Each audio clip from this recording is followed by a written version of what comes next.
episode of Surviving the Survivor, we bring you the best guests in all of true crime. Don't forget to subscribe and smash that like button. Here's your host, Emmy Award-winning broadcaster, Joel Waldman. What's up, STS Nation? Welcome to another episode of Surviving the Survivor, the podcast that promises to bring you the very best guests in all of true crime. And once again, it is not just a tagline. It is our reality. You guys are in for a treat again as we discuss a really difficult story here. The big question of the day today I'm going to ask these guys is on the thumbnail, is right here. Is this shooter playing games? You'll see between the two photos, those are the two newest photos. There is now monopoly money. So this thing is taking on a Netflix-esque aura, and it's got some movie elements here. Why would they find monopoly money in this person's, and I say person because there's a bunch of people out there who believe that this is a woman potentially. So we're going to talk about that as well. Been a lot of developments over the weekend, which is why we're coming to you on a Sunday, and I'm going to get right into the introductions, and then I'd love for you guys to be a big part of this today. Anyone in the chat who is cheering the murder of a CEO of a company is going to get booted out. I understand people don't like the healthcare system, and I'm with you on that. I think it stinks, needs a lot of work. I've gone through a lot of the same issues, being denied healthcare, denied medications. No one deserves to die or that. This guy's got 2 sons and a wife. So if you are on here doing that, I'm kicking your ass out. How's that sound? It's Sunday, and I ain't got tolerance for it. All right. Welcoming into the best guests den today, Rob D'Amico. You guys know him. He's a friend of the show, a friend of mine on here frequently. 39 years, both the military and as a retired FBI special agent. And he's one of those FBI agents that was doing some really crazy stuff. Some sit in the office. Other guys go to Afghanistan, Iraq, and Somalia. And that was Rob D'Amico. Served several tours overseas and was chasing Somali pirates. So there you go.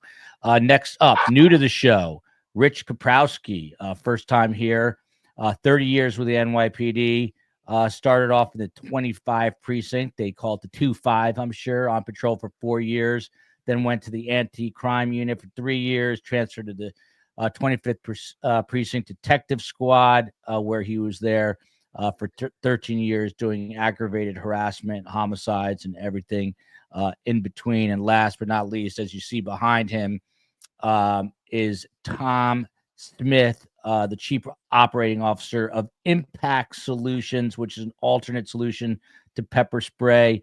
But for our purposes, more importantly, he is retired NYPD and the co-host of the podcast Gold Shields, which you see behind him. So please check out Gold Shield. So Rob D'Amico, to you first. There was news pretty much right after we did our Friday show that I did with Phil and Scott. And Scott is retired FBI. Phil, America's most respected detective with over 400 homicides investigated with a 96% clearance rate. After that show basically became known in the news that this suspect had been ID'd. But Rob D'Amico, this is apparently still coming from the current embattled mayor of New York City, who's former NYPD, Mayor Adams, who said that the net, is basically tightening. The noose, whatever analogy you want to use, is tightening around this shooter. But I don't believe that anyone from NYPD has officially come out and said they've got an ID on the suspect, unless I just haven't heard this. But Rob, how important would it be if they do have a name, but they still don't have their guy? It'd obviously be huge, but I never trust when a politician says something. If a police spokesman said something, I would believe it. But then there's also, are they saying that to put pressure on them and they don't have a name? Because if you're trying to hide it, that you have the name, you're not going to say it. So there's games going on, but when a politician says it, he just can't keep his mouth shut, so to speak. or he's being hopeful. So I don't know what it is with that, because if you have the name and you don't want to release it, there's a reason for that. And by saying you have the name, that's again, it could be putting, if they don't have a name and said they did, I think it could be putting pressure, thinking that, oh, they're coming in type of thing. But since it didn't come from the police, I don't put much on it. It's coming from one person. But again, I think if they had a name, they're still going to have dual parallel investigations, because if you have a name, you're going to go methodical. You're going to start talking to all the people he knows, where he lives. You're going to do search warrants on the house, the any social media you can find. But you're also going to be looking for, because that's not, if he's hiding, it's not going to lead you to him. So you're still going out with that public and saying, hey, this is the guy. That's why all those pictures are going out, for some help from the public. So I think if they have it, they're running those, typical investigation things on the name and everything. And they're also doing the, hey, just because we know who he is doesn't mean we know where he's at. Rich, welcome to Surviving the Survivor. For those who missed the top of the intro, Rich is a retired NYPD detective. So I got the best guests in all of true crime. From Mary Kolovich, and I really want to open this one up to STS Nation. And obviously we're staying on the story, and we'll come to you when there is breaking news on it. Likely we will do it again tomorrow if there is developing news. And just a quick reminder, our original story is the murder of Dan Markell, FSU law professor, and Donna Adelson's due in court on Tuesday. So we're doing a show tomorrow. Follow me on Twitter at Sunday at podcast STS, at podcast STS on Twitter, and on Instagram at Surviving the Survivor. So Rich, is there an advantage to not releasing a name? That's question number one. And question number two is, all these photos are out here. Wouldn't one think that someone somewhere would have called and said, yeah, this guy looks familiar? Yeah, I mean, withholding a name, it works as if we may not want him to know exactly that we know his identity, and which kind of, he may not, then look to hide even more. At this point, I think they know who he is, with all the tips they're getting. I know they got flooded with tips from people I've spoken to. And what happens is with that is every tip obviously has to be, investigated and see if we can find out, is that tip correct? I just think that right now the tips are very important. And I don't think he's has many places he's going to be able to go. With that picture being out there, what the police need now is, remember, this was caught on video, but again, we don't see his face. We see his face after.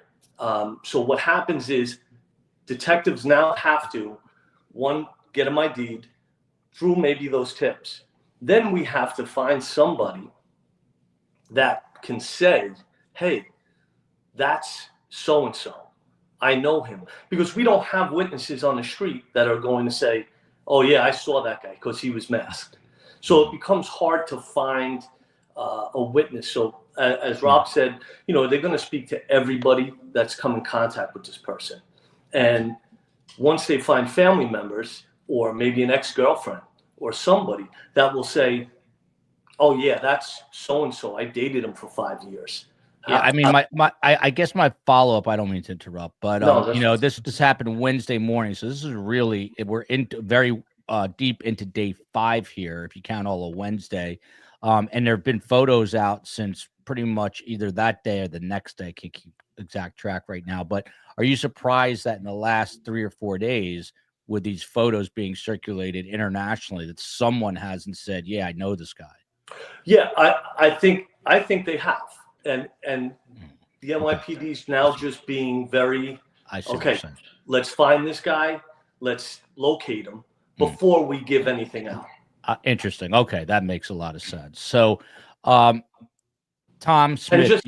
I'm sorry to interrupt, but just to go on that, we don't need, if we put his name out there, then we don't need the public. We do need the public, but we don't need the public to get hurt to try and, hey, here he is, and stop him or do something. Yeah, got it. So it's a public safety issue too. So Annabelle Stelt here. This is an interesting question to me. Are other CEOs fearing copycats? Tom, I spoke to a friend of mine who's a Wall Street guy. He's been doing it for 30 years, and he told me that the companies now profiting aren't the healthcare companies. It's personal security firms like Rob D'Amico's. I don't know. I haven't profited from. I got a lot of interviews, but I haven't got a damn cent. Are you getting more phone calls, Rob? No, yes and no. I'm getting a ton of phone calls from interviews, everything from Daily Mail. I did NPR. I said I felt 40% smarter doing an NPR interview. I'm like, those are for smart people. But I've gotten a few, but they're calling the big companies now. Just and again, the problem is you get some of these big companies and their executive protection folks are just, it's a clown show. So it is what it is. Well, if I was an executive, I'd be calling Rob D'Amico. But Tom, I mean, on a serious note here, and we'll get into this aspect too. Twitter and other social media just filled, and I screenshotted something they can read later, with people who are, I mean, for lack of a better word, ecstatic about this, showing glee. I mean, not that they're not, trying to just remain neutral. It's like completely the other way, like thrilled that this happened. So I figure other CEOs, particularly in the healthcare industry now, have got to be taking a lot of extra steps in terms of security. And this might have to last a very long time. What do you think is going on behind the scenes with these executives now? Yeah, I mean, they're going to be concerned, and rightfully so, because you don't want to be caught up in this nonsense. And, a lot of the glee and everything that you talked about are the morons behind their keyboard. That's basically all it is. And, you don't give them the satisfaction of paying attention to them or reacting to their stupidity. But CEOs are going to do, their job, and these big companies, and Rob knows, they have their security teams, and they're going to ramp it up and hire a couple more and be more vigilant with traveling and not putting out everywhere you go. That's going to be probably a new policy invoked, if it's not already, in some of these companies, with not posting where you're going, where you're staying, where I'm walking, any crazy stuff like that. That's got to be toned down a lot. And that happens just too much in general anyway, on a daily basis, but it's going to be even more pinpointed now. Yeah. Go ahead, Rob. I would say, and not every company has security. I would say less than 50% have really good executive protection packages for the CEOs. It costs a lot. Some companies value it more, but what we talk to them about a lot of time, like Tom said, there's data leakage, even though they don't think they're putting stuff out, like their calendars and how we had. I work with the company has a course for executive assistants so that they can understand what gets leaked through the internet. They might not be advertising, but it leaks. But from what I've heard is, I think a ton of companies have taken down their CEO's picture, all the executive pictures off of websites. CVS did that. I know CVS, the pharmacy. Wikipedia pages have been getting, deleted and such. And they're starting to figure out how this happens, but it's going to be tough because that data leakage, once it's out there, you can actually search, the history of the internet. And if you take a page down, it's still out there. So depending on the level of people who are looking, but it's definitely taking notice. I think companies now need to really start understanding. I think it surprised the healthcare companies. They knew they were hated, but I don't think they knew how much they were hated. The fact that you have people condoning the murder of a father or two because he was related to healthcare, I think that even surprised them. Yeah. And by the way, Rob and I have been talking all weekend. I turned to these guys, and I reached out to Dr. Ann Burgess, who's probably the best known profiler in the world. And then also Greg McCrary, who's entered the FBI in 1969. I'll tell you what they had to say, along with Tom Simon. I had all three of them on Thursday night. They had a couple of interesting perspectives on the new evidence that's coming out. But Rob, you were sending me what you were calling like hit lists, which is like screenshots from social media with different compensations. You know, this CEO is making $30 million a year. Does that make you nervous that these guys already have targets on their backs? You know, I mean, it's a bold step to go from threats to actually a mission of violence. Though what you have to look at is same thing in like school shootings and stuff like that. You will get, I don't call them true copycats, because if someone's not truly planning and thinking about this, I don't think it's going to turn someone and say, oh, I'm going to go shoot a CEO. But if someone's already thinking about it, but they have to like the results. And the longer this guy stays free, the more like Robin Hoodish like thing gets in there. And people like, if this guy did the shooting and then was gunned down 2 seconds later, they'll be like, oh, I'm not going to do that. But the fact that he has this, you know, character of getting away with it and stuff, I think that goes to, if someone's truly thinking about it, they have to like the outcome of what happened for them to more consider it. So I think that's going to happen. Though I did say a ton more threats are going to come in. Because again, when you make a threat, you want it to scare the executive or whoever you're threatening. Now you can put a threat on it and say, hey, the same thing's going to happen to you, Mr. CEO, and people are going to take it more seriously. So those threats, I think, are probably tenfold, hundredfold now, because people are attaching what happened to the threat, and the companies have to take it seriously. Yeah. By the way, shout out to Sunflower Lily, who writes, we love you, Joel, watching on a flight back to Miami. It's amazing that you can be watching this while flying, but I guess it is 2024. Chris Roach, this is a very interesting question, and I've never even pondered this question, but Rich, I'll toss it to you. And I was a reporter at Fox 5 in New York City. Why have we never seen footage of Brian lying on the sidewalk or being put into an ambulance? It is kind of peculiar. I mean, it was 6:45 in the morning, but you got WABC, you got Fox 5, you got CBS. This was a crime scene that was, you know, quickly cordoned off, and it was a large crime scene. What's your take on that? There really has not been footage of the aftermath of this scene. Why?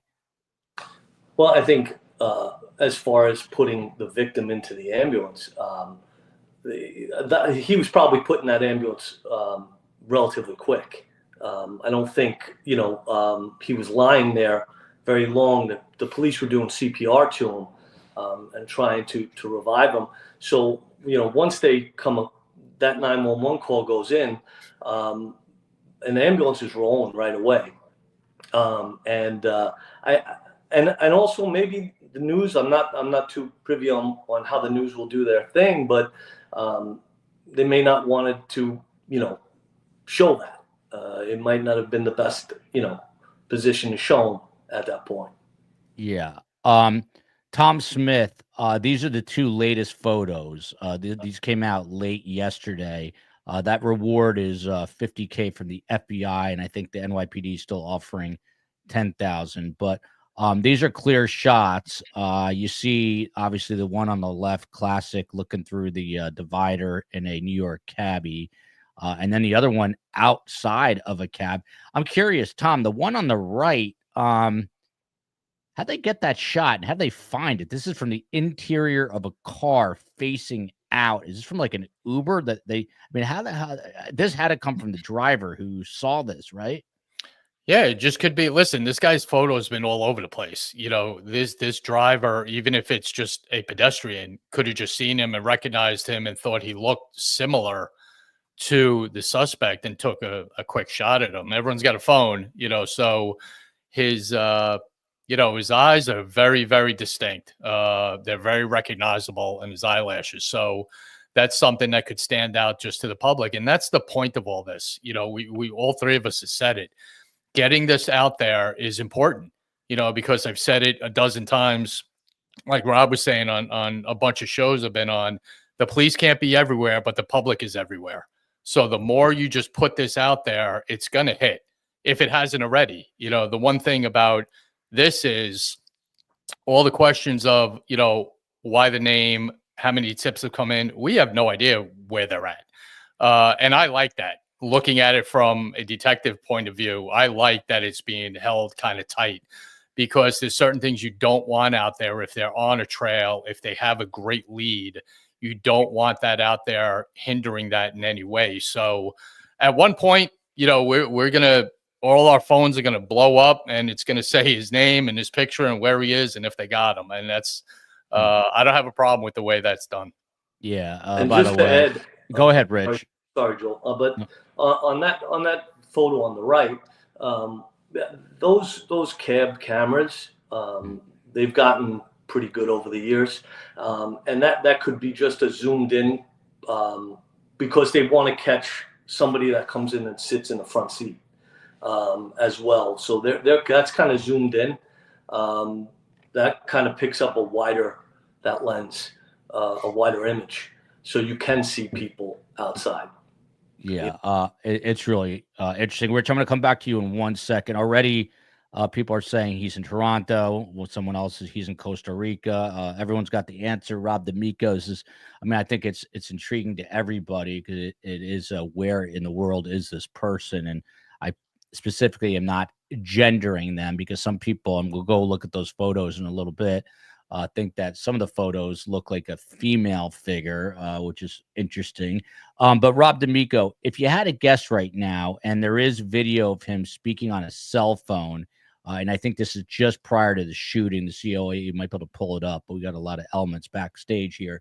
What's your gut tell you? Is this guy working alone? Is he into vigilante justice, or is he part of a conspiracy? If you had a you know, I would say alone. I would say alone.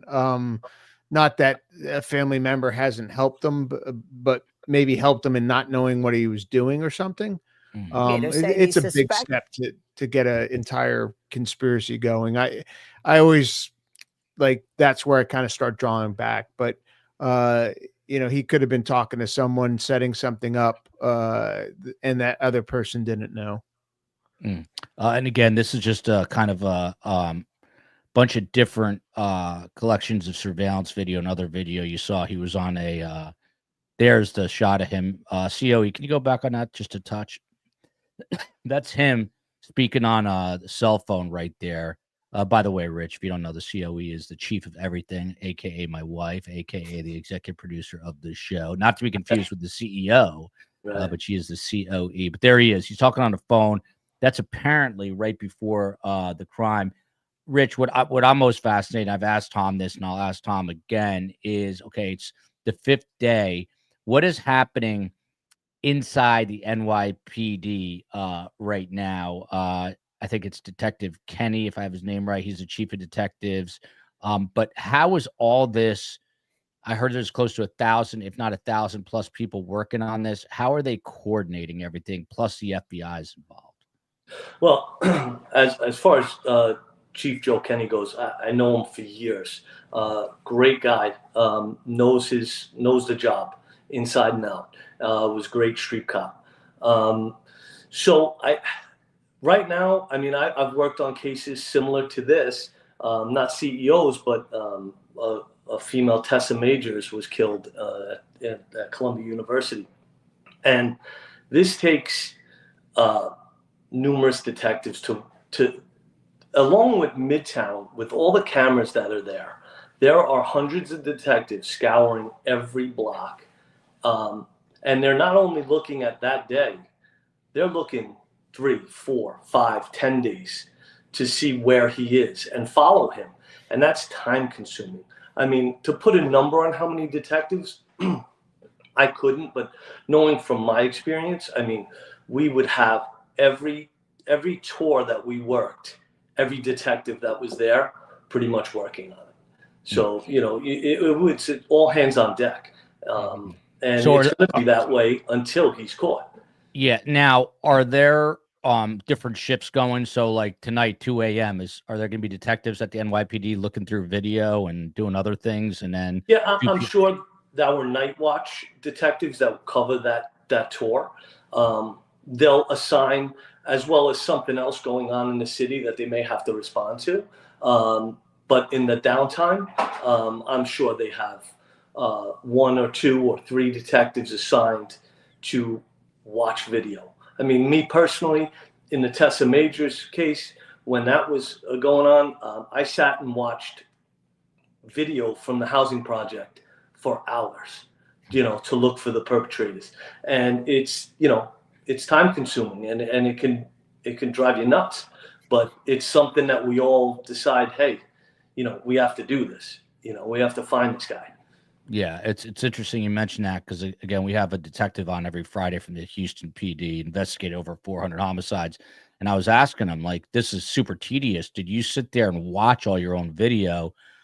And he said there was a time or two where he would delegate it, but it would never work. So he'd have to sit there and basically, I know a lot of you guys are, and I mean this in the best way possible, alpha male control freak. So he, Yes, he didn't.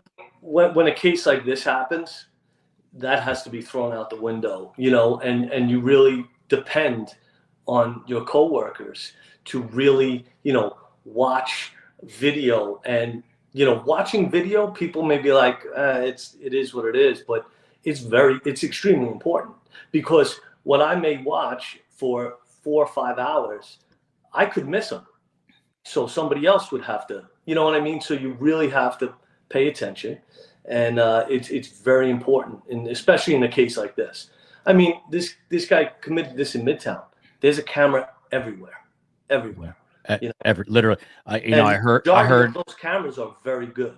Yeah, and I heard Ray Kelly, the former commissioner, used to work with his son Greg, but he was saying that there are 18,000 cameras that have been put into New York City since 9/11. So those are just police cameras and other quote unquote official cameras. Those are not related to businesses or the cabbie cameras or the Uber cameras that we've seen. I wonder if he was even talking to anyone on the phone, or just pretending he has, either to block himself or look more inconspicuous. That's definitely a possibility. This is Brian Thompson. This is a CEO who lost his life Wednesday morning when he was gunned down in the back, and his right calf and his back, but obviously the back was the fatal injury.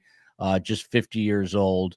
Again, there are people celebrating this, which is just disgusting. I mean, this guy had a career, job. I understand the animus towards the healthcare industry. I get it.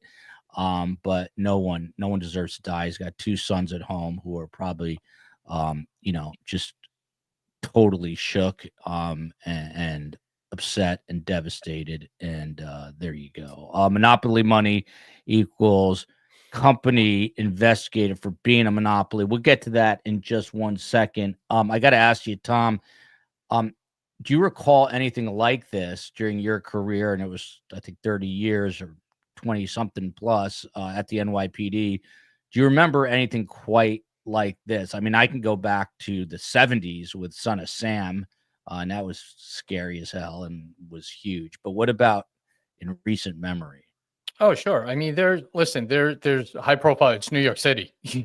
Everything ends up being a high profile case after a while. But I've been involved in these too. We had, back in, it was probably about 03, 04, we had a, kind of half hand grenade thrown at one of the armed forces recruiting stations in Times Square that we were, on. And we literally, had to go store by store by store down a street or a building and check every single video camera that was there. And that's how you track the route of where he goes. And then once you have a line of his escape route, then it ramps up even more. It's just, it's monotonous, like Rich said, but you do it because you have to do it. But these cases go on a lot. Tessa, that case was one. Son of Sam, we didn't have the video cameras back then, but there's always a high profile case going on in New York, and the detectives who run it are the best at doing it. And it's kind of, you just go on kind of autopilot after a while, and you know where to go, you know what to do, you know how to do it. Yeah, it's and by the way, I mean, NYPD detectives, and you're hearing from 2 of them, and a third who's from Jersey, so close enough. Very street smart guys, who understand the criminal mind. So Paul K here, Rob D'Amico, love STS. Just wondering, by the way, if you love STS, please subscribe. Please hit the like button. We've also got a Patreon link. The COE will put it up. Takes a lot to put the content out there. So, love to have you behind us in that regard. Paul K here. Love STS, Rob D'Amico. Just wondering if he did plan so, I think the word is meticulously or maybe maliciously. Did he lure the victim out via phone? How did he know what time he was coming out? I mean, Rob, that's one of the $1 million questions here. This guy doesn't keep. Yeah. If I know what time his speaking engagement starts, I know what time he's probably going to come out. I mean, but it wasn't starting till 9:30 or so, 9:30. So it's a good few hours before. There's a breakfast before, but you don't know that he wasn't going to stand there for a couple hours. You didn't want to lose him and stuff. Did he call him? I doubt it, because then they would have the phone call. If you call him, like I said, you're now making an electronic movement that can be tracked. They're going to know what, phone called them and everything else. You can't just star 6-7 it and it go away. So I think, I do this all the time when you're setting up surveillance to watch a mob guy or another criminal or something like that. Or when I was overseas, we were watching some of these terrorists and stuff. You figure it out. You figure it out very well. And like I said, he got out there early. Didn't want to lose him. He might have stood there for 2 hours, but he wasn't going to miss him by getting out there at 6:45 or something. I don't think he called him. Like I said, that's going to make an electronic trail that you don't want. Yeah. By the way, we're going to get back to this question in a second, but first I'm going to address this from Jean Marie. Whoa, that was brutal. There are so many people who have been denied treatment due to that CEO and his leadership. You just name called all those people. You are not worthy of that, jerk. Gene, number one, I bet you're still watching. Number two, I bet you're enjoying the show. Number three, if you took the cotton out of your ears, you would understand it's not what I said. I said people are celebrating the murder, which is 100% wrong. It's disgusting. I said myself that the healthcare system in this country is broken. There are two different things. So don't hear what you want to hear. Hear what is correct. And if you're celebrating a murder, go check yourself in the mirror. As the great Steve Cohen would say, you need to check up from the neck up. Please subscribe too. Thank you. And by the way, speaking of that, thanks to the CEO. She just donated a membership. From Jet here. Didn't tell her to like the show, that to like the show too. Why don't we see any video? Rich, another good question. I mean, they've been releasing video of the perp. Why haven't? And of course, my dear beloved mother, the matriarch of the show, calling me right in the middle of it. What she'll call again, don't you worry. Why don't we see any video of the CEO leaving his hotel or his path that morning to see if anyone was watching him? Also, there could have been eyewitnesses along the route. It was a short, walk. I think he was at the Marriott. I'm not sure if that was ever completely confirmed, but what about that? Why have they not released that part of the equation? Well, because I mean, it really has no relevance to the public that they his whole path from the front door of the hotel. They're gonna the police are going to put out a video that is the most how do I say that they can maybe have somebody see the mannerisms of the perp or anything like that. But his walk from the hotel to where he's shot may be absolutely irrelevant and not have any value, to the public. There may have been at 6:45 or 6. There might not have been nobody there. So I don't think that coming out or using that, it's just, I think it's irrelevant at this point. Look, Ray Weiss too. I mean, Ray Weiss likes to argue with me about a lot of things, but he's asking what's the difference between unplugging people in the ER and denying claims. One is an overt act of murder, and the other is the way our country's healthcare system is set up, which, in my opinion, is broken and needs to be fixed. And hopefully, if there's a silver lining here, that's the difference. Is that don't get me wound up on a Sunday, Ray, please. Supposed to be chilling out in the dog park, but I'm interested in this story, and here I am. So the photo array, this is another thing that's got everyone's attention. And we're going to get, don't worry, we're getting to the monopoly money. This is NYPD, New York's finest here, the morning of the scene. Tom, a lot of people just don't understand, fully what's going on in these photos. So before I ask you the next question, just explain. I mean, obviously they're processing a crime scene, but what are they, with that top photo on the left, what are they specifically doing with that bullet casing? Oh, just identifying it, where it lands, anything that might be on it. Because all of it, you got to, understand every part of what the crime scene unit does is relevant, from where it lands, where it bounces, what's on it.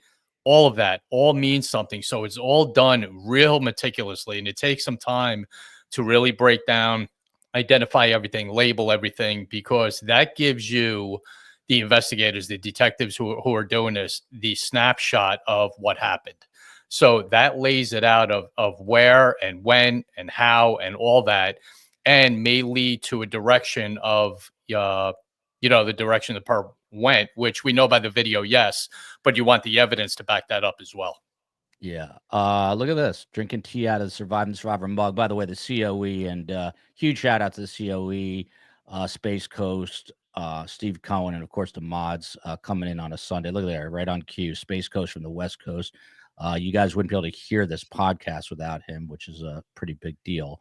He does all the audio engineering from the West Coast, and appreciate the help. But this photo array, I want to get to this. Let me pull this one up. And these are, Tom, and I'm going to get Rob's take on it. I cannot tell you how many people on social media are saying that the two on the left are from the hostel, the two on the right are from the morning of the crime at the Starbucks.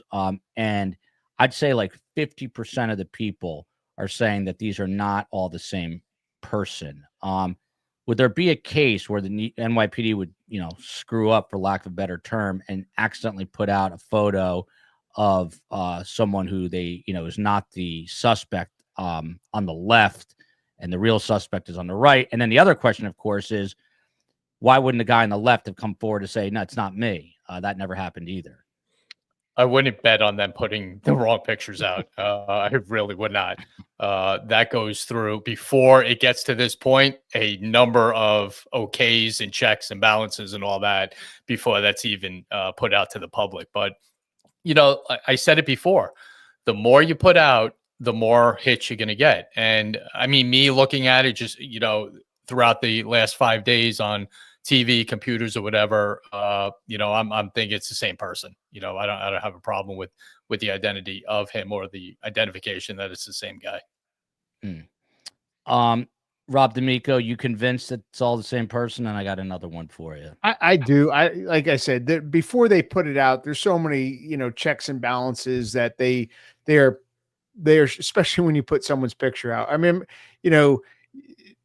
it would be horrible that they didn't, but there's something that led them to it, to put them together, based on everything. So I don't think they're going to make that big of a mistake.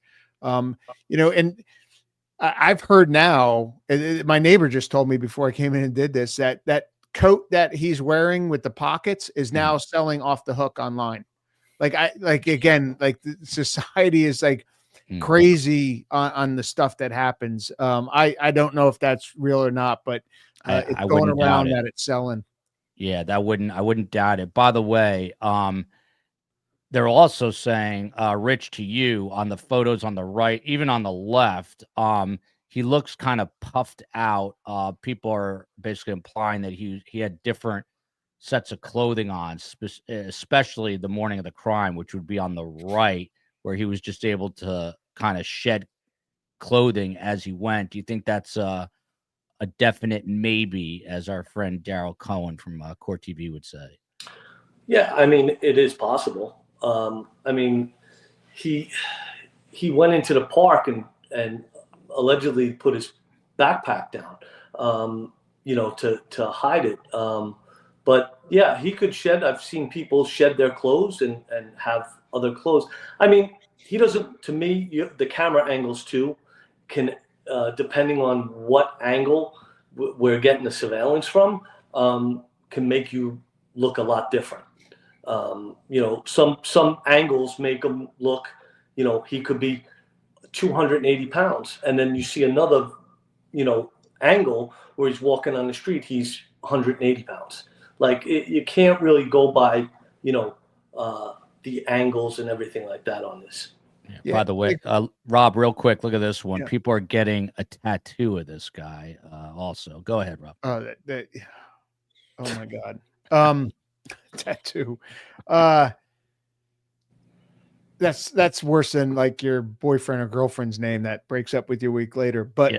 Yes. Especially if it's a wrong, I'm glad you got that question. Like if you put on the wrong, it wasn't that guy. But where was I going? I'm not sure we ever got there. But Rob, let me. Go ahead. So when you do surveillance too, there's quick ways that you can really change your appearance to other people. Hats and hoodies and jackets and stuff like that.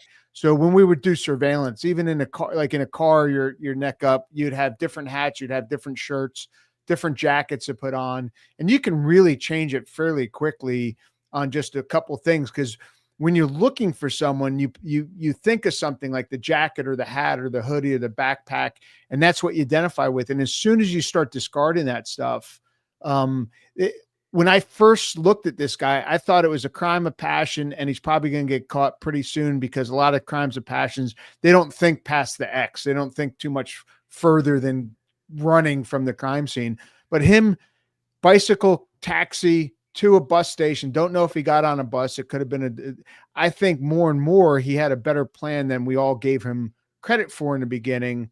And it's drawing out, and people are asking, like, how can a guy like this get away with 5 days of everyone looking for him? Mm-hmm. He got out of that surrounding area fairly quickly without his identity being known, without his picture in his face. I don't think he went airport just because TSA and but trains and buses and stuff. But once he gets out of that, if he went low to ground, if he had an Airbnb or something that he doesn't have to get out, that he pre-stocked with food, and he's not exposing himself to the public, it will be tough to catch him, especially if he ditched all his electronics, if he had his phone in a Faraday bag or whatever, because it sounds like he did better planning than I initially gave him credit for. This question, I think, is asking if they put in a huge reward for info leading his capture. You think that would have been the best course of action? We had Tom Simon, who's retired FBI, and he handled white-collar crimes and accounting. He's actually an accountant himself. He said that the FBI has actually done studies, which I thought was interesting. I didn't know, but there is zero correlation between the amount of money and people. In other words, you can offer $10,000 or $100 million, and you're going to get the same sort of response, which is fascinating to me, but apparently the truth. So let's get into this, because this is the biggest part, the biggest new part of this crazy story, and that's this part of the evidence. So police, Rich, they were scouring, did a grid search of Central Park. I don't think they found this the first time. Apparently they find this backpack on a secondary or third search next to the carousel in Central Park. And they say that there's no weapon inside the bag, or at least no known weapon that we have been told about. But what there is this monopoly money, super bizarre twist, straight out of, again, a Netflix show. What's your take on the monopoly money aspect of this? I mean, again, as we said earlier, is he toying with us? Is he saying, listen, he left a backpack with that in it. I mean, I haven't heard really what was extra in that backpack. I'm not sure. But I mean, people do some strange things. And as we said earlier, is it because the healthcare system is a monopoly and people are doing that? I mean, yeah, that's very possible. But I think this guy is actually very upset with the healthcare system and either family has been, not given the right care, or they didn't do whatever it could be. But it could be just he's nuts. Yeah. But that's up for. You have to be careful what you assign this on. I remember a buddy of mine interviewed Saddam Hussein before he went to trial. He was the FBI guy that did that. He was on 60 Minutes. And at one point, Saddam comes in and he says, "Hey, should I grow a beard, wear a beard to trial?" And George is like, "Well, why?" He's like, "Well, I heard American women like beards, so I want the American women to like me." So he goes to trial and he's got the beard on, and all the news folks say, "Oh, he's doing it because he wants to touch base with the Muslims, and the beard is, the beard of truth and stuff." Well, no, he was doing it because he wanted American women. So again, like when you look at this monopoly money, it could have some significance and it could have none. It's one of those, like, everyone assigns it. It'll be interesting to find out at that point, but you may not know until after. Yeah. Saddam had a lot bigger things to worry about whether he needed No, a not beard with or his not. ego. You should have told him he needed to color that beard darker. Yeah. There we go. This is another thing. Back up to Tom from Craig Brown. It was reportedly this was done around the time that I guess there is a shift change with the NYPD. But Tom, does that mean anything? I mean, there's tens of thousands of NYPD officers. So, I mean, it's not like they're coming in and out of, like a Costco or whatever, or some kind of factory. They're all over the street. So would that really have any sort of impact, in your opinion, on the outcome here?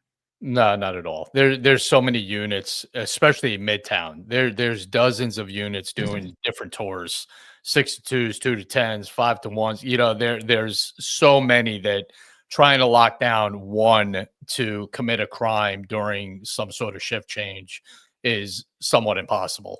There's so many units doing different tours. Yeah. Here's another fascinating comment, but I'll put it up in a sec. But Tom, to you, what about the monopoly money? What do you make of that? You know what? Between that and the shell casings, he may not want to be caught, but he wants everyone to know why he did it. That's the message. It has to do with money. And we had said that the other night when we were all on together. Money drives craziness. And this is just another example, but the message of the money and the inscribed shells, show everyone why he did it. He's just putting out there. He wants everyone to know why. Maybe not who he is, but why he did it. Yeah. Look, detectives cannot rule out anything. Rich, what about this? Two twins is redundant, but what about a set of twins? That would be crazy. I mean, is that something that the NYPD is considered? I mean, it sounds a little far-fetched, but any chance that two guys who look identical are pulling this off? I highly doubt that.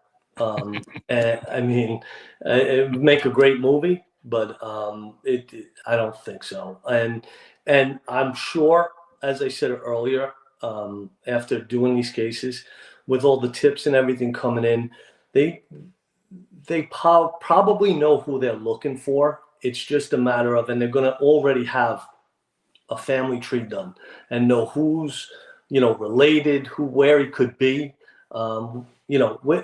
We have a very good regional task force and all these guys that go out, and this is their life, finding people.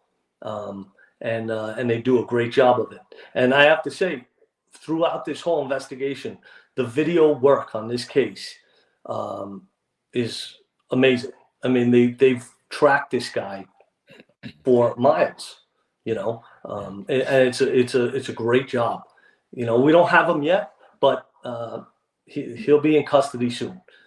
Yeah. And you know what, Joel, just real quick, just jumping on what Rich said, silence is powerful. When you don't hear anything for hours or a day, that's usually a good sign, because that means, we may be sitting around just reading stuff. The detectives involved in this aren't stopping. And when you don't hear anything for a good period of time, that might be a good thing.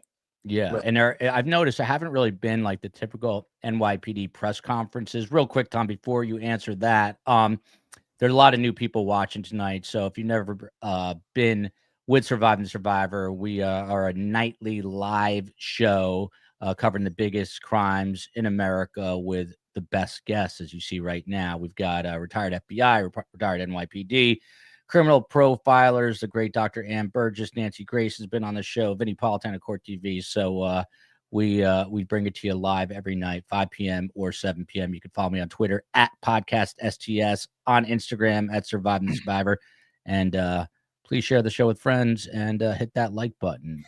Even the one who was yelling at me called me a jerk. Latina.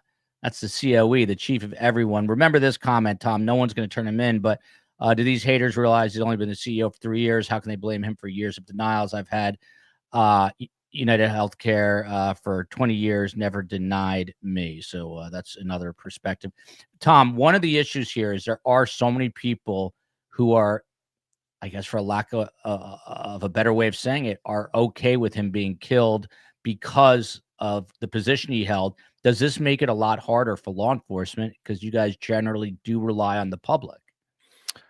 Well, I'm always under the belief there's more good people than bad, so the good ones are gonna, help out and keep an eye out. And if they see something, make that phone call. That overwhelms the bad people in the world for sure.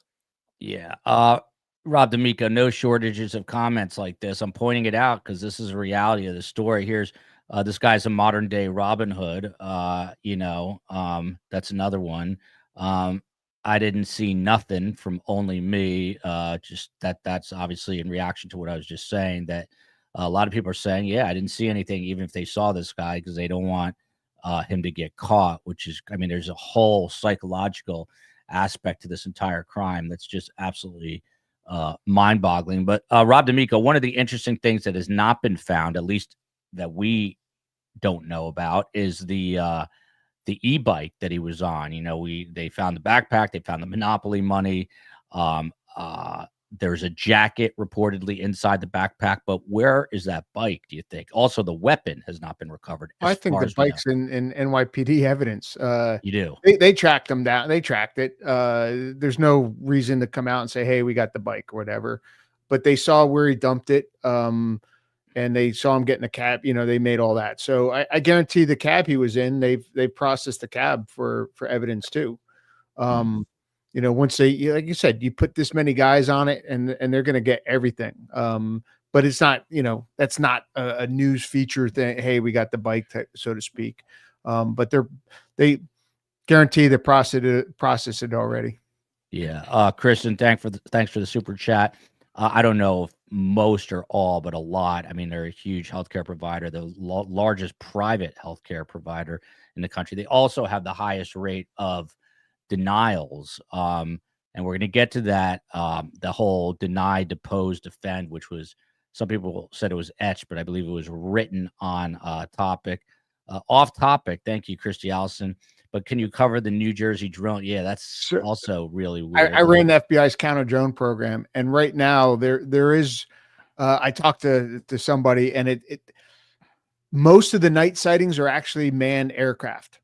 Anytime people think they're drones, they have a confusion because the manned aircraft look like it, just because you can't tell distance and stuff. Also, it's the airspace is G, so flying a drone over it at the time, there's nothing illegal about it. I think they're going to put a temporary flight restriction over that area. And there's all kinds of systems out there that can tell you who the drone operator is, especially if you're anywhere near an airport. Those systems can go out. We could detect drones up to 26, 27 kilometers where the operator was. But from what I hear, most of it is the sightings at night are actually manned aircraft. Yeah, and for those who don't know, there have been drones flying over New Jersey like crazy. People thinking that the aliens are invading, but I did not know that about Rob D'Amico, the anti-drone team of the FBI. I didn't even know there was such a thing. So Rich, back to you. More inside baseball, if you can provide it. So apparently, they're doing DNA testing on the backpack, including looking for hair samples. There was also a dive team that went into a Central Park lake, presumably looking for a weapon. As it pertains to the backpack and what's inside there, which is reportedly a coat and the Monopoly money, walk us through that. I mean, you've got people literally doing a grid search. They find this backpack, they see it, they stop.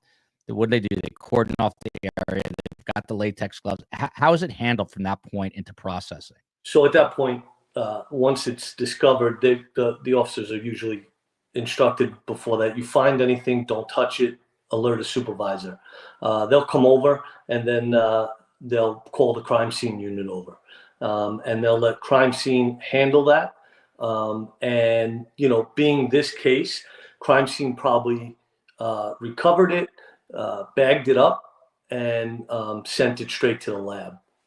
They're not going to handle anything in that to disrupt the DNA or anything that might be on that. So they'll put it into a paper bag and they'll send it right to the lab. And I'm sure that bag went lights and sirens to the lab where they, did their things on it. That's it. I did not know that. Is that protocol to go lights and sirens with a piece? No, but I'm sure they wanted it to the lab yesterday. You know what I'm saying? Yeah. That's a fascinating little tidbit. Tom, back to you. So the New York Times did a super detailed timeline. I'm not going to go through it all, but basically, Joseph Kenney, who these guys know, he's the chief of detectives, and he's really the one running the investigation, not the commissioner per se. But the suspect arrives in New York City at 10:11 p.m. on November 24th. So they know it's that specific, that it originates out of Atlanta. That's not to say he definitely gets on in Atlanta.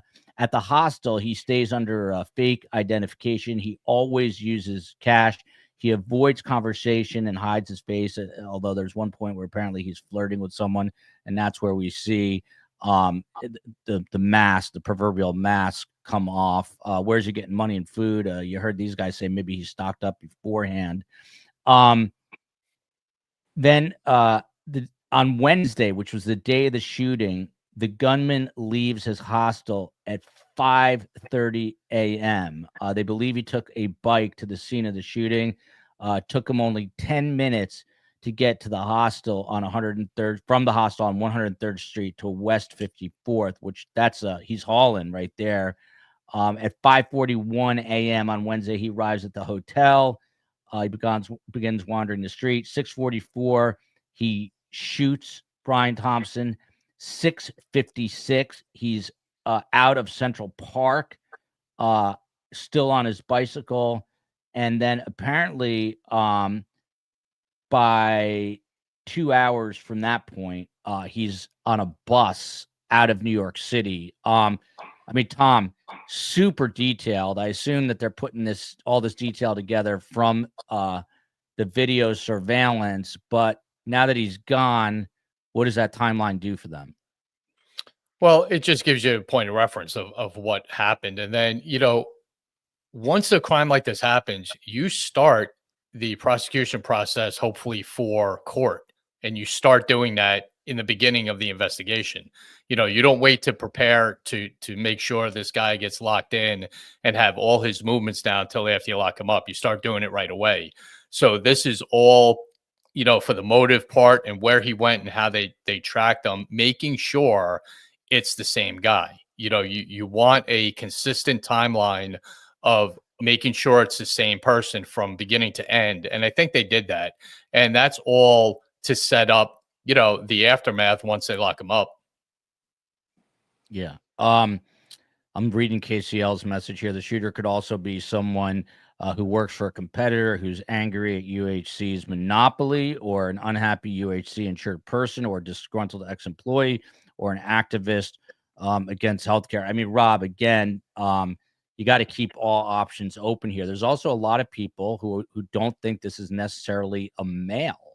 So Rob D'Amico, from your perspective as a former investigator, do you really have to keep an open mind about all these possibilities. And like, how does it not become overwhelming? Oh, you absolutely have to.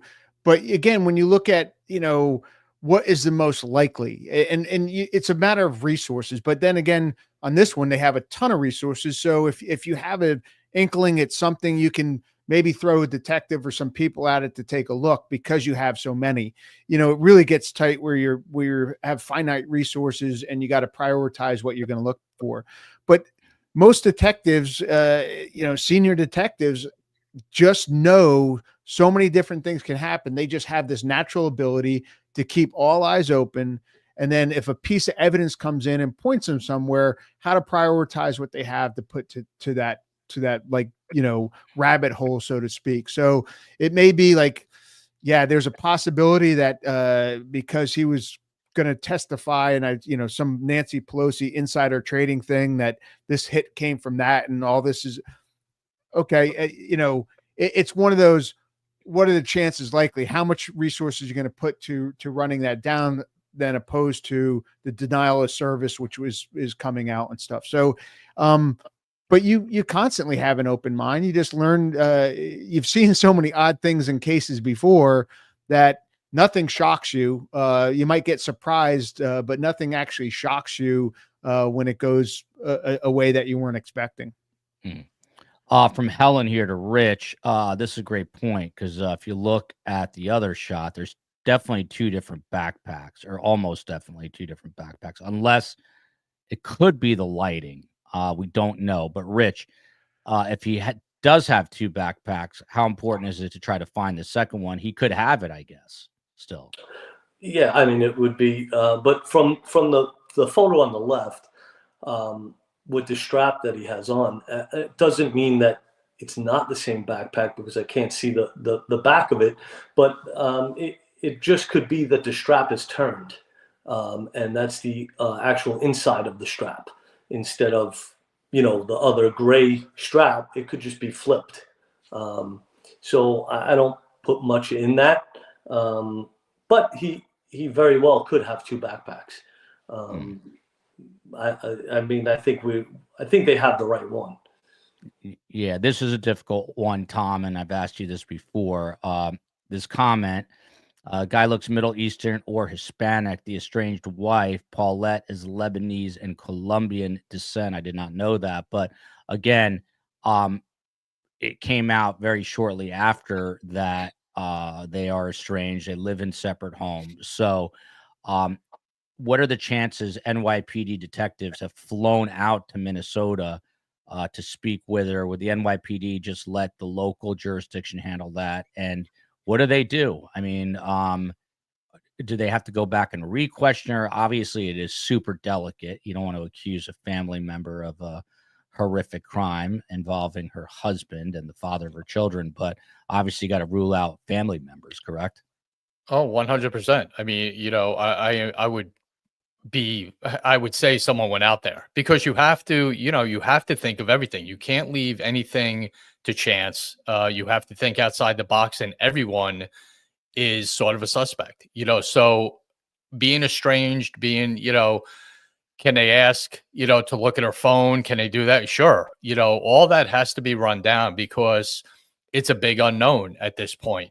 You know what happened, but now trying to get into the whys is part of the investigation and interviews and all that. And, again, I've said it a million times, nowadays your digital footprint is the key to everything.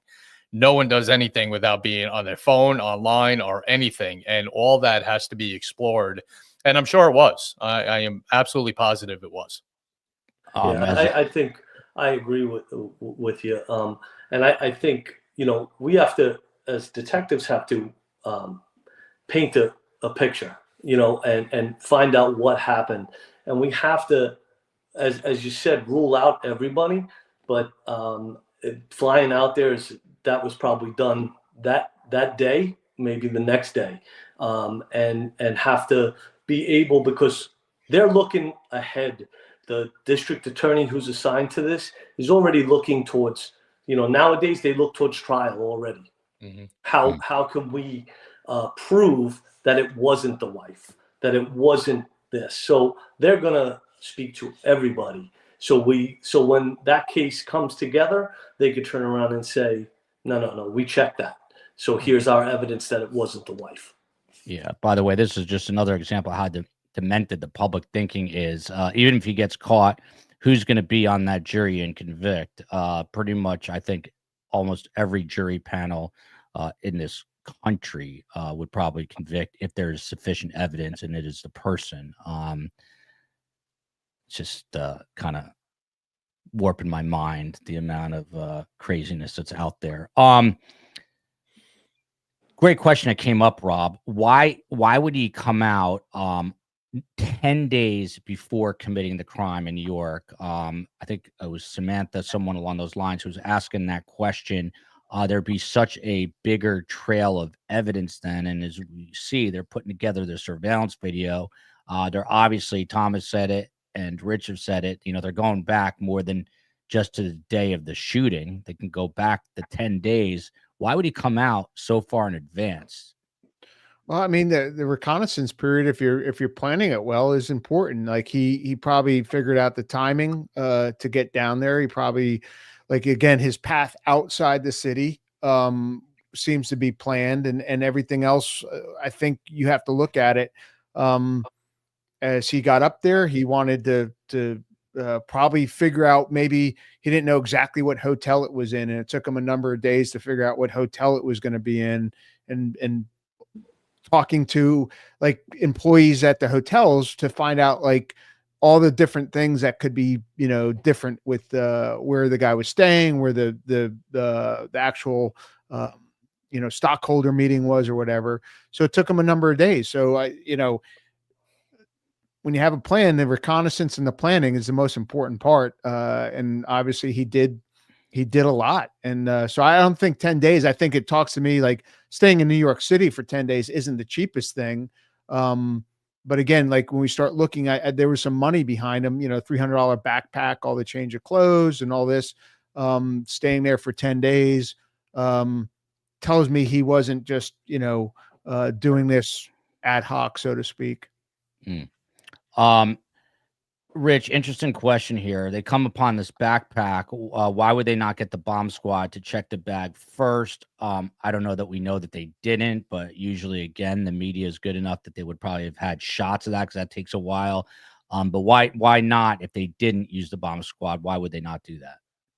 Well, one, if they did, again, that's probably a call at the scene by the supervisors. But I sense that they could have had a dog there, a bomb sniffing dog that would, alert them to that if they really wanted, to check it. But I think at this point they probably didn't, because they were pretty sure that this wasn't an explosive device. Again, people are asking, this question has come up a lot. Rob D'Amico, back to you on this.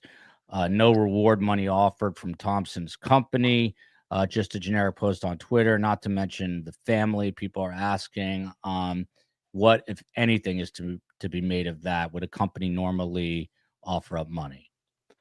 I think the company's just trying to stay low. I mean, there's enough bad out there. NYPD offered it, FBI, and like you said, Tom told you the amount of the reward isn't significant to how many people come in. And you, frankly, you have all these new, I think, true crime people, like guys and folks watching your shows and all the other podcasts are really digging into this and trying to help solve it. I don't think you need any more incentive. I don't think like, oh, okay, it's 75. I got them in my basement. When it gets up to $100,000, I'm going to, tell you who it is. I don't think that's happening. So, and I think the company just wants to make as least public announcements and stuff as they can, just to lay low, so to speak. By the way, I'll go to the bottom of the chat in just a minute. If you want to put in triple Qs for questions for the guests, we'll go a little bit longer. Lauren Gurney here. Tom, I'm going to toss this to you, not Rob, but What other specialists do you think the NYPD will have called into the investigation to help on this? So I guess people or personnel that they normally wouldn't call in. Probably not a lot. Everyone's on board with this one. But you have the technical response unit, Taru, with tracking down cell sites, cell phones, anyone who might have been using the cell phone in that area. I think one of the biggest ones is, the FBI jumping on board, and not just because Rob's on this show with us, but I think that's big because, they have the jurisdiction of the country and they can backfill, the amount of resources that they have with aerial coverage, with, the technical aspect of them, with their tech teams are incredible with tracking down, bits of information on social media and phones and bank accounts and all that. They're outstanding at it. So to have them on board to really, be backing up the NYPD wherever they may be, whether it's here, Minnesota, Georgia, whatever, the FBI has that reach. So that's probably the biggest grab to assist in this investigation that they could have done. Yeah, I think it's important. Like they mentioned that NYPD detectives went down to Atlanta to talk to them, and NYPD is big enough that they do send their detectives out. Normally, a smaller department would have to rely solely on the FBI to cover that lead, but NYPD is big enough. But what Tom talked about is if there is some type of lead anywhere in the country, the Bureau has a system within minutes. We have agents driving to that. So. Like let NYPD lead the investigation, FBI supports it. And then if a lead pops up, literally within minutes, they're dispatching people to drive 2 or 3 hours in Montana when this one lead comes in, that get an agent out there to talk to someone. This goes right in hand, Rich, what I'm about to ask you. Paul K with a super chat. What if he did not catch a bus, but used another exit in the terminal? So again, Rich's friend, Chief of Detectives Joe Kenny, told CNN, we have video of him entering the Port Authority bus terminal, but we don't have any video of him exiting. So we believe he may have gotten on a bus. Those buses are interstate buses. That's why we believe he may have left New York City. I mean, it'd be tough for him to go in there and exit and not be seen, right? So you're looking at all the surveillance. So, I mean, what's your next step now? If you're working this case and you're like, oh man, this guy just got on a bus, and there are buses all over the country from Port Authority that you can get on, which direction do you go in now? So you start off by finding out every bus that's leaving and where they're headed.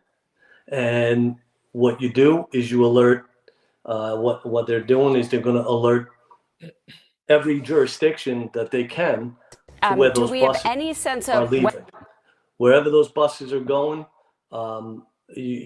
if anybody like either FBI or a local jurisdiction could get somebody to those bus stations where they're going and help us out, they're going to get video from those bus locations also.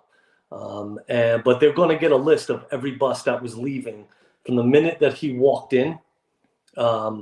They're on, up until hours later. It's going to be a lot of work. That's why there's, hundreds of detectives working on this. Yeah. By the way, we do have the best guest in all of true crime. That's why Latina with it. Thank you for the super chat saying amazing panel. So smart day in, day out. Shout out to Meave Mo and Steve Cohen, who books our guests for us. So, Rob, another thing that's coming up a lot, and look, I know I've learned enough to know that retired FBI, retired NYPD, it's kind of an Occam's razor thing, which is the simplest, is probably the most likely. But a lot of people, and you can see, by the way, that he's got a pretty pronounced Adam's apple, which would imply that he is a male. But a lot of people are saying they think he might have a prosthetic mask on. Rob D'Amico, what say you? Any chance of that? There's always a chance. Like I said, I was watching the new Day of the Jackal, which is somewhat entertaining, though that this 5,000-yard shot was a bit much for me. But when you do certain things, and there's cosmetic, things that you can put on to really change your look. I I don't think so, but it's definitely feasible. I know people who've been overseas, we'll say, and do this kind of stuff for a living that have very good, we'll say, ability to change their appearance, so to speak. But they're the true professionals that that everyone's suggesting it may be when it's connection to like the agency and other things. And I know the folks that actually do that, and this job would have been considered extremely sloppy for them.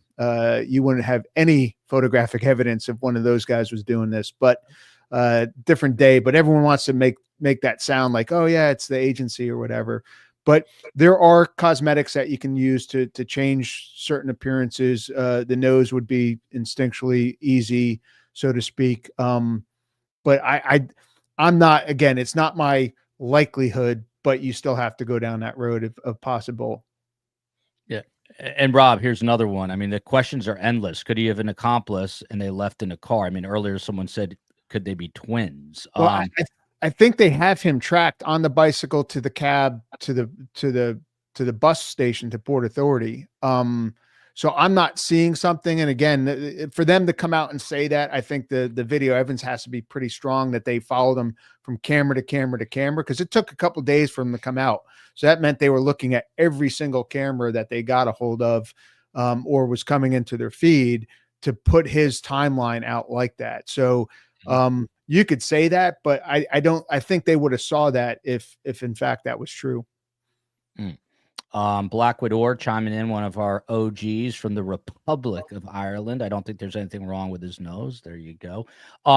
Rich, to you, also per the New York Times reporting about regarding facial recognition, experts in facial recognition who they spoke to are disagreeing on whether these widely circulated security images, particularly the one where he's smiling, wearing a hooded jacket, whether it's enough detail to identify him.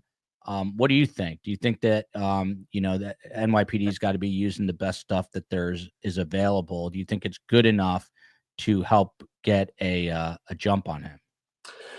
I mean, I've used it myself in my career. Used it, and it's, again, as I said earlier, with the camera angles that you have, you're going to get on that picture, the second one from the left, even the first one on the left, you're going to get hits that are, and when I mean hits, you're going to get possibles, but it's going to be hundreds to thousands of hits, because yes, there isn't anything definitive. I mean, I wasn't an expert in facial recognition, but I've used it and it has helped out a lot. I'm sure, as, and maybe Rob knows better, the like FBI's technology is probably much better than the NYPD's. Everybody thinks we have the best. Sometimes it's just good old pound the pavement and identify people that way, and through my career, it started out that way, where we didn't have video. And if we did have video, we had a VHS tape that was, we got from a bodega that was taped over 50 times. So, we didn't have the technology, and we had to knock on every door and speak to witnesses and possibly find a witness. So that makes this, the cameras and the facial recognition make this a little bit not easier, but it helps out tremendously. Yeah. Tom, I don't want to beat a dead horse, but this is what's sticking in my mind too, from Jackie Lyth. So this assassin knew within less than a 10-minute window that the CEO would be walking across the street from a hotel to get him at the right place at the right time within minutes to assassinate. The timing is definitely peculiar, that the location, the timing, just that he would know that this guy is going to be walking. I mean, he could have come from a lot of different directions. I mean, didn't he have to know what hotel he was staying at? Didn't he have to know that he'd be there for the breakfast? I mean, there's a lot of questions here. Oh, there's a lot of questions. I don't think he knew where he was staying. And the only reason I say that, again, just my opinion, if I'm going to do this, I'm getting him right when he walks out of his hotel. Why am I going to wait till he gets to another location to pull this off? You know, if I know where he is, that's where I'm going to set up. And as soon as he walks out, I'm going to do what I want to do.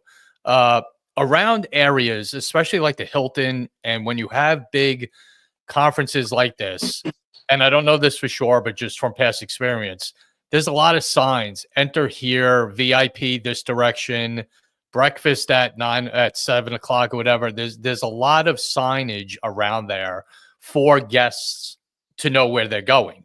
He got there so early. I'm sure those signs were out super early because of people showing up either to help set up, get breakfast, or whatever it might be. So again, this guy did a lot of recon for a lot of days, and to do it the morning of would not be a big stretch. If it's all right in front of you, you're going to know a direction he's going to be coming. Yeah. Rob D'Amico, there's a show, the first 48 hours, or first 48. They say it's always the most critical. Not to throw any of you guys under the bus, but I had a bunch of you guys on early on, like the Wednesday guys are like, he's definitely getting caught by Friday, which I agreed with. But it just goes to show you just don't know what these guys are up to. So, how important are those first 48 hours and the fact that they've ticked way by now? Well, of course they're important because you have a smaller area that it can be. And then once he got out of it, it just opens up so much. When you look at these guys that escape from prison, they have no clothes and they manage to be gone, 3 weeks in the woods, because you just can't put such a tight perimeter on it. Like you can get, so the fact that it's New York City and he got out in the immediate area with, how many million people live there or whatever. They didn't have a good picture of his face until, what was it? The next day that came out, I think, the hostile photo. So it's one of those things, like he's going to get caught. They all do. But like I looked for Eric Rudolph a number of times and they got him 3 years later, calling out of a dumpster in an alley. Hey, D'Amico, let me ask you, like, I know you have had lunch. I've gotten to know you, great guy, mainly because he's from New Jersey, best state in the union, although we both live in Florida now. New York, second best, maybe. Florida, third best. But you're quite clearly an alpha male, because I once posed a question to you, what do you do if a shooter walks into a restaurant we were eating? And you said that you would distract him, take a shard of glass, and jab him in the throat to kill him. So I didn't have my gun on me that day, so that's why I had to go with the glass that was in my hand. By any means, the second time I had the gun. The second time you did. So here's my question: how much does it you just mentioned Eric Rudolph, the Olympic Park bomber, but so how much does it eat away at you as an investigator the more time passes and this guy is evading you? Is this the kind of thing that if you were on this case, would you be thinking about it 24/7, unable to focus on other things? Okay, everyone who's working this thinking 24/7. Every cop. I did an interview with a college student and this kind of said the greatest thing and the worst thing. The greatest thing is that you love your job and you love what you do. The worst thing is that competes against your family and you constantly volunteer and go in and get called in. And all you think about, I don't know how many times I was at, his movie night and I'm on my laptop that the special mission guys gave me that I can communicate to Syria in, and kids are watching Disney and I am in the commander and he's telling me who's putting missiles on. It just overtakes your life because that's what you do and you love doing it, especially when someone's been killed or, you're going down that road. So they are living this. It's all they think about. A lot of cops have notebooks, so when they wake up and have a great idea, they can write them down and go back to sleep, so to speak. But everyone who's working this is just working it. You don't leave the job. This job you do not leave when you go home. It stays with you. And who pays for that is the cops' families. You never being present was something I heard a lot because as you're watching your daughter play volleyball and you get a text in and you're over there like this, or you're under the table and trying to answer a text. Just what it is. It's tough, and not to compare in any way to you guys, because what you do is literally a game of life and death. Same thing in media. When I was at Fox News, if I stayed there, you got to hop on a plane for stories like this at a moment's notice, and that's why a lot of people in news either drink or get divorced or both. Luckily, I didn't really do any of those. But Neil J here. Tom, back to you on this one. I mean, this is another thing that caught my attention because I have tried to speak, and I'm very respectful of this, or at least I try to be. But everyone and their mother is trying to get the interview of the family after something like this happens. And honestly, I'd say like 9 out of 10 times it doesn't happen, rightfully so. They just don't want to talk. They're in mourning. This woman spoke right away and seemed upset, but maybe not in the way that you might expect. And everyone expresses grief in a different way. Again, this goes back to my other question about sending NYPD detectives. Does it raise your antennae at all? Not really. Because like you just said, everyone handles something differently. The quicker, the better. Like Rich said, I am sure they were out there that night, if not the next morning, because it's fresh and you want the information that is still in her head about threats or anything else going on. You want to get to it very quickly. But as far as, her demeanor or the way she's handling it, there's no script to that. There's no book about it. Everyone handles it differently. Someone would have popped up and said, oh my God, she was too upset. If she was really upset. So that, doesn't really matter. But the biggest factor is getting out to her quickly with the information fresh and able to pass on to the rest of the team. Yeah. I just want to pass this along. So I spoke to Dr. Ann Burgess. If you guys are not familiar with her, the show on Netflix, Mindhunters, loosely based on her work. And then Dakota Fanning just did a documentary about her life on Hulu called Mastermind. She basically helped develop profiling. So I asked her what she thought about the monopoly money. She says it is a symbol related to motive. What was the amount of monopoly money, and does it relate to a health insurance bill of someone with a grievance? That's interesting. So she's wondering if the amount that's in there, that has some importance. It is another clue. This is another option, that it's another clue to throw the investigators off. Number 3, it wasn't the shooter's backpack. So maybe it was just someone else's backpack, happened to have monopoly money in it. So I thought that was kind of interesting. Let me tell you what Greg McCrary said. He entered the FBI in 1969 and was chasing serial killers around the world, but he was also part of the profiling team. He is, even though he's FBI, he's a cop's cop. Very interesting guy. He says, I agree with Ann, but I might add a sub item under number 2 of Ann's assessment. The monopoly money, he would put it 2-way. The monopoly money is an FU, he wrote it out, is an FU to investigators, an expression the offender's narcissism, an attempt to control the investigation by providing a false dead-end lead, he hopes. It's been my experience that narcissism often contributes to an offender's demise. They're not as smart as they think they are. For example, maybe his DNA or fingerprints are on the money. We investigators can chase a dead end or a mistaken lead every day, but we get to start fresh again tomorrow. The offender can never make a mistake. They do not get a do-over. Is he good or has he been lucky? Time will tell. Really interesting. I thought that was super interesting. Rich, your response to that these guys have to be right all the way through, cannot make a single mistake. You guys can make a mistake or two and go back and fix your mistake and still catch the guy. Is that a really accurate statement? Yeah, I mean, going back with the money, yes, the way we're going to find out is about all these questions is when he's caught. If he chooses to speak to us, you know what I'm saying? If he's going to speak to the police, we're going to lay it out, and we're going to probably look back and go, wow, we were wrong about that. Like that meant absolutely nothing. You know what I'm saying? So I think that right now detectives are probably trying to figure out a little bit about what the significance of that money is. But their main thing right now is to identify him and find him. then they'll work all that out in the long run.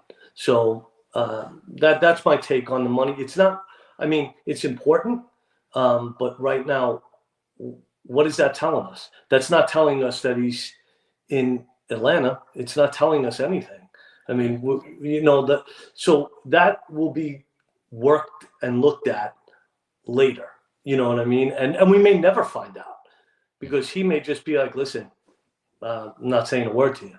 And then we can only assume, But the money can be evidence too. It could be just that his fingerprints were on it with the bag that was on it, and then right. he had a Monopoly game at home that was missing this much money from what's they'll put all that together again just to paint that picture when he's in court. Might not mean anything, but if he had it and he handled it, there could be evidence on there connecting it to the backpack that's in the camera, and they'll run that down.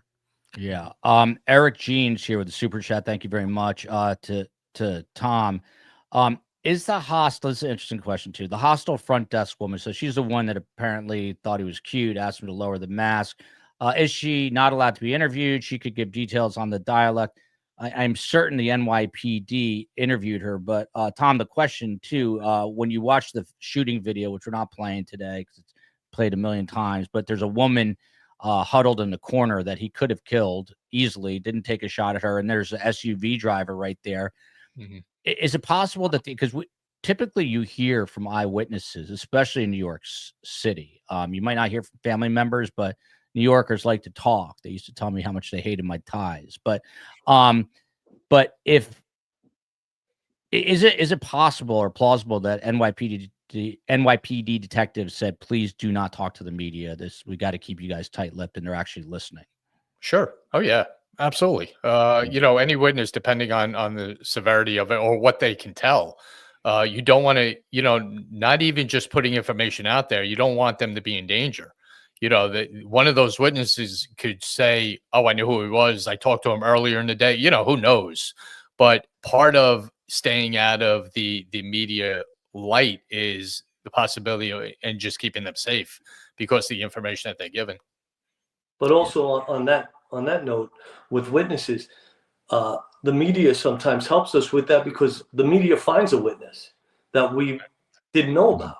And then you start talking to them, and then we go and track them down and sit them down and get a deeper and talking to them, because, and it's happened in my career that we've had to track people down because they were an eyeball witness to it. Mm-hmm. Yeah. Mary's asking, how far is the hostel? So the hostels, New York is basically a grid system, numerical. So the hostel was on 103rd on the west side, and this was 54th, and between 54th and 55th on 6th Avenue. So you just subtract 103 from 54, which I can't do right now. What do you make? This is Rob D'Amico's world. For those who do not know, Rob was part of the HRT hostage rescue team, which is very exclusive club in the FBI. What do you make of the fact the shooter knew exactly where to shoot through the back to make a kill shot? Do you think he did? I actually don't think he did. Shooting in the back, like with the movement and looking at him, he took a well-aimed round, and I assume he shot, for center of body, which again is the most likely with the heart and stuff. But it can be it can be tough to kill someone with one shot. Unfortunately, the bad guys get lucky all the time. They'll shoot over their back, and it'll go in the corner of the cop where the vest wasn't, and it nicks an artery, and he dies. And you can shoot a bad guy 10 times and they survive. I don't think that was a definite fatal blow to a point. I was surprised that he didn't walk over to him when he was on the ground and do a truly fatal blow to his head. I mean, that like a mob guy, is going to do that hit, and he's going to walk over and he's going to put the last couple in his head to make sure. I think it was one of those, he thought he got a good shot. The second round in his calf obviously was probably not well aimed, or he was moving on the ground and he missed. But again, there's no really truly one shot in the back kills a guy, so to speak, because of what happens when the round hits the body. It can hit a bone and it can go out a way that isn't lethal, so to speak. In the back, in the center of the back, if you're trying to get to the heart, is the spine, which would paralyze him. It could kill him because he's fully paralyzed, but it also could deviate. So there's really no saying that, hey, he hit this one perfect shot in the back that he knew would kill him. Yeah, Rob, just a quick follow-up. So I was laughing because at the beginning of the show, someone quoted Nancy Grace. Nancy Grace said that it looks like he learned how to shoot from a video game. I love Nancy. She's been on the show. She is the OG, but I don't think Nancy knows more than Rob D'Amico about shooting a gun. It's just funny that she would comment or opine on that. But do you see any similarity here from a video game, like a video game knowledge type stance as opposed to a trained stance? Video games are so accurate because guys who've done it are helping the video game companies make the videos. We talked about when my kid was on there and I saw Afghanistan, and I recognized literally the street in Gardez. That's how accurate this stuff is. So a lot of them do get, if you look at the video games and how the stance goes, he's using two hands. Like I could critique the whole thing about where your weight is and such like that. But he may have gotten some from a video game, and I would assume he went to a range and practiced some. And there's talk of the weapon.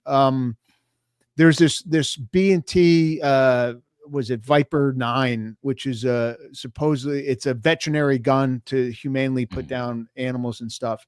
And it runs over $5,000. But the big thing with that is it does not function like a normal gun. Like you shoot it and it chambers the next round. You have to manually do that. I'm not convinced that this was that type of gun, because the way that chamber locks, you have to do a twist and then slide the bolt to the rear and forward. So I'm not convinced. It would, I think, change it if he's carrying around a $5,000 gun that's hard to get. That would change some things that I'm looking at again on his financial backing and planning for this. I do think still it's a suppressed weapon that malfunctioned because the suppressor changes stuff, but he was quick to alleviate. I would be surprised if it's that specific gun, just on a couple things, but I haven't really gotten that video and studied it, frame by frame to see if he actually was able to turn that barrel, the gun to unlock the barrel to chamber a new round.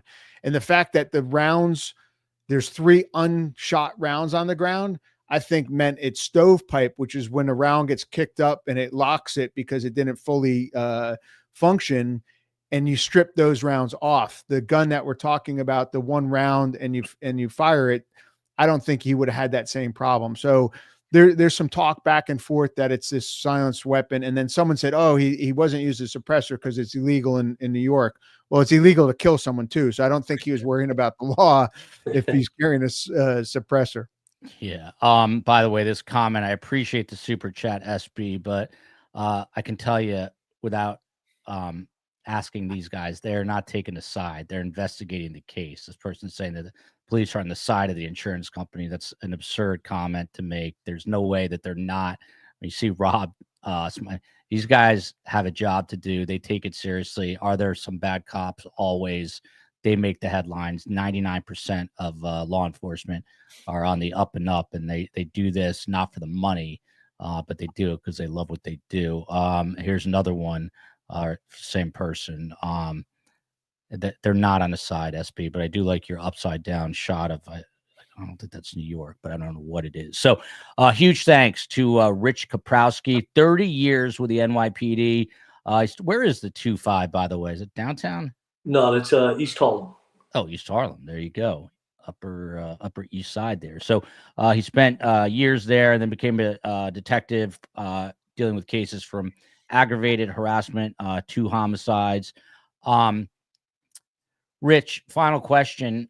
We started with this. If the NYPD does know the suspect's ID, you said they're laying low in terms of not, letting the public know that. But what are they doing right now, if that's the case, behind the scenes, and your final thoughts? Well, I think what they're doing, if they have his name, they're working on two things. One, to locate him, obviously, and two, to get him positively ID'd from that shooting scene so they can prosecute him, so they can lock him up. Yeah, we could grab him and talk to him, but if we grab him in another state and he lawyers up when we don't have anything, we want to be able to grab him and be able to say, that's him, and that's it. Lock him up and prosecute him. If he tells us what happened, great. If not, then we put the pieces together. Hey, Rich, will you come back on the show? I like to put guests on the spot. Oh, absolutely. All right, awesome. By the way, where can you tell us where you're coming to us from? Are you in New York? Orange County, New York. Yeah. Oh, nice. It's the Orange County Choppers. That's that. I was thinking the same thing. Not anymore, but not anymore. Not here anymore. Yeah. Yeah. Did the dad pass? I don't think so. Oh, all right. There you go. Tom Smith, he had a career with the NYPD as an active detective for many years. Now he's got a new product out as the chief operating officer of Impact Solutions. It's an alternate to pepper spray that the more than 80% female demographic of this show could use. So we'll get the name out there and have you guys check it out. He's also the host, as you see behind him, of Gold Shields, the podcast. Tom, same question. If they know who this guy is, what are they doing right now? And do you have a new time frame of when this guy might be in custody? The time frame's tough because of exactly what Rich said. Number one, if you got him ID'd, you're locating him. You got to know where he is. And if you're waiting for some reason for the DNA, you're setting up the surveillances. You're watching him. You're all over him. He's not going to the bathroom without you knowing. If they do locate him, if they get all the DNA stuff and timelines together enough to grab him and lock him up, they'll do so. Rich's point of, being in another county, being in another state, you want this 100% gift wrapped and done because of what it is, the media coverage, the high profile case that it is. This has to be with a nice bow on it when it's all concluded. Is there a chance? I guess the answer is always yes, but I was going to ask, is there a chance he's still in New York City and now everyone's looking for him elsewhere? Is it possible? Sure. Anything at this point is possible because us on this side of the fence now are getting, limited pieces of information. So we're going to draw conclusions as well. Does the NYPD know where he is? Whether it's in Georgia, whether it's Minnesota or New York. Yeah. But again, that's another piece of information you don't want out there until it's done. Yeah. By the way, a rule on the show, I'm not allowed to mention my own book unless someone does. Canine Catherine from Maui. I have a book out, by the way. Same title as the podcast, Surviving Survivor. My mother, people ask, what is the meaning of the title? She is a child Holocaust survivor. And the book is 15 to 20% her story of being saved by a Catholic nun during World War II, and 85 to 80% of her screaming at me, dropping F-bombs and giving me life advice. And she's been through a lot. So it's a laugh out loud Holocaust story, which sounds insane and crazy, but that's kind of what I am. So anyway, thank you for this too. Leandra Karamas, great show. The book, by the way, is available anywhere books are sold. And my mom did the Audible version where she refused to curse. Great show. Glad I subscribed. Thank you all. If you did subscribe, please hit that like button on the way out. We do have the best guests in all of true crime. Last but certainly not least, you've got the alpha male of alpha male, Sierra One Consulting's Rob D'Amico, served his country for 39 years. Did crazy things all over the world, including, I bet you can't say that you chased Somali pirates around Somalia, but he can. And he's in Afghanistan, Iraq, and elsewhere. But Rob, what are you looking for now with your trained eye? I mean, everyone here is just kind of waiting with bated breath to see, when they get this guy. But if you're working this case, what would you be thinking? What would you be doing? What's going on in that mind of yours? I said there's a couple parallel lines of effort going, with trying to ID them. If they have it, and then if they have the ID and they're not telling anyone, like the mayor said, there's definitely things that they're doing on search warrants.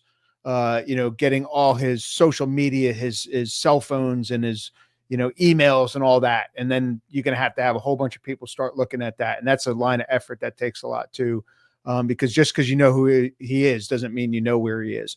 And then there's, putting other pieces together and getting evidence to get you new leads of where to look or where he may have gone. Like they're probably like Rich said, every bus that left there during that time, they're trying to get a hold of that bus driver. They're putting pictures in front of them saying, does this guy look familiar? Does this, and this?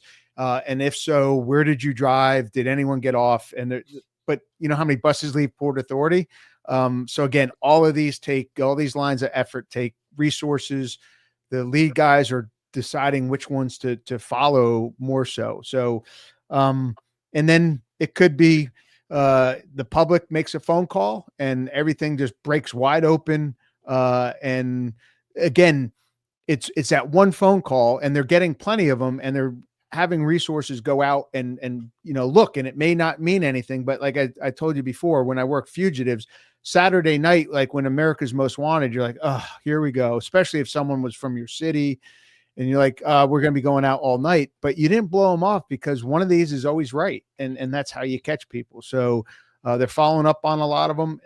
And I think one of them will be the one that, starts the pyramid of events that leads to his capture. Yeah. And by the way, Tom, I want to get with you on that product you have. I have 4 kids. One of them now is going to grad school in New Orleans, and I like it. That's my Christmas. That'll be my Christmas. One of my Christmas presents. I got him some other stuff before, but yeah. So I want to get with you on that. My pleasure. Rob, there's a final question here. Why would a shooter keep his weapon? I'm not sure I fully understand that. I think he would keep it to get rid of it in another location besides New York City. Personally, like they got the divers in Central Park and all these other places. If he got out of the city and then he got to a river that they're going to have no idea he got to dump it in there, to me would be what I would do. And I would clean it because I don't think he had gloves on. So I'd want to clean it with, rubbing alcohol and everything else to get those fingerprints and DNA off it, and then get rid of it in a river that no one knows about. I'll end it like I started it, which is this guy was murdered in cold blood. Are the problems with the American healthcare system? 1,000%. It aggravates the crap out of me. Oh, by the way, I'll get to that in a moment. But this guy is now dead because someone murdered him. And if you condone that, you've got an issue in your brain. As Steve Cohen again says, you need to check up from the neck up. Does stuff have to change? Yes. Could this go toward that potential change? 100%. Grumptown, there was a DOJ investigation. I like the name. How many other execs were part of insider trading? I think there was 3 others. I'm not 100% sure. Don't quote me on that. But anyway, don't cheer for murder. Cheer to get the system changed, and it's not by killing people. Huge thanks to the guests, to Rich, Rob D'Amico, Tom Smith. Someone in the chat reminded me the book right now is available as an ebook for $1.99 just for the next 3 weeks as part of the Christmas, Hanukkah holiday season. Thank you all for being here. Love you, America. Love you, Orange County. Love you, New York City. Love you, New Jersey, Florida. And please understand that this guy's a human being with 2 children. Guys, stick around 1 second.